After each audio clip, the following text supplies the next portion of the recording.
At update naman tayo sa Bagyong Quiapo mula sa ating ka-weather, BNC Resident Meteorologist, Benison Estareja. Benison.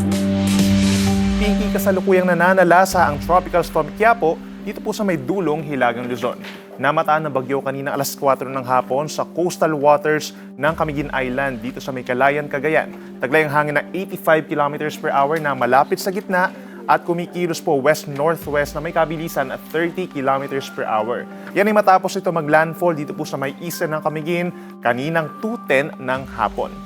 Simula po ngayong gabi, kikilos na palayo ng kalupaan ang Bagyong Quiapo, saka po lalabas ng PAR Sabado ng madaling araw patungo po dito sa may southern China pagsapit ng linggo.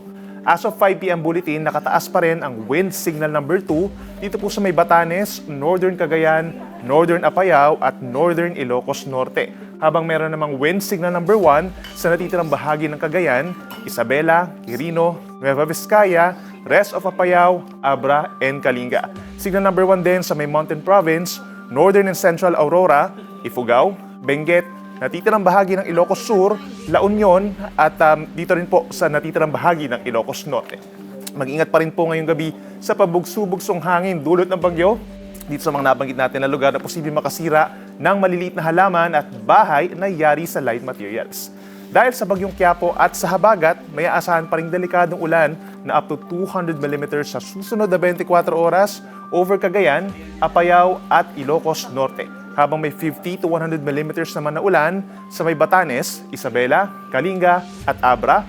Gayon din po sa may Benguet, Ilocos Sur, La Union, pababa ng Zambales, Occidental Mindoro, Palawan, Antique, hanggang dito sa may Iloilo, Guimaras at Negros Occidental. Ka-weather, maaari pa rin po magdulot ng mga pagbaha at landslides ang ganito karaming ulan, kaya sumunod na po sa inyong local responders kung kinakailangan ng lumikas.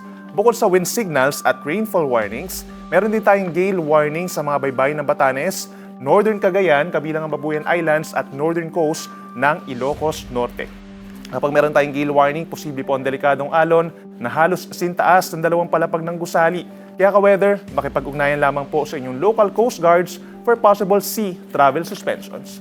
Sa weather forecast ng Pag-asa bukas, July 25, araw ng Sabado, ihanda pa rin ang inyong payong dahil may aasahan pang ulan sa halos buong Luzon. Umaga pa lamang may tsansa na ng ulan sa may Zambales, Bataan, Pampanga, Bulacan, Metro Manila at halos buong Southern Luzon.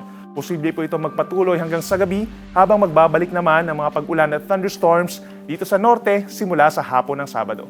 Pagsapit ng linggo, may aasahan pa pong ulan dahil sa habagat over Metro Manila, most of Central Luzon, most of Calabarzon at halos buong Mimaropa.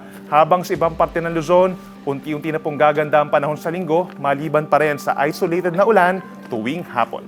Sa Visayas at Mindanao, pinakamaulan sa Sabado dahil sa habagat over Western Visayas, Negros Provinces at Zamboanga Peninsula. Habang mababawasan naman ang ulan at thunderstorms sa Sabado sa natitirang parte ng Visayas, even dito sa rest of Mindanao kung saan nagkaroon nga ng mga pagbaha.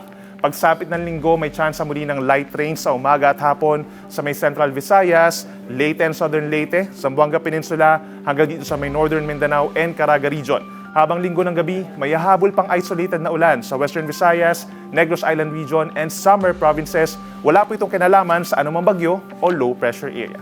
At yan muna napapanahong balita ngayong Biyernes. Ako po inyong ka-weather, Benison Estareja, na nagsasabing ang swerte darating sa tamang panahon. Mag-follow sa aming mga social media accounts at mag-subscribe sa aming YouTube channel para sa pinakahuli at eksklusibong mga balita.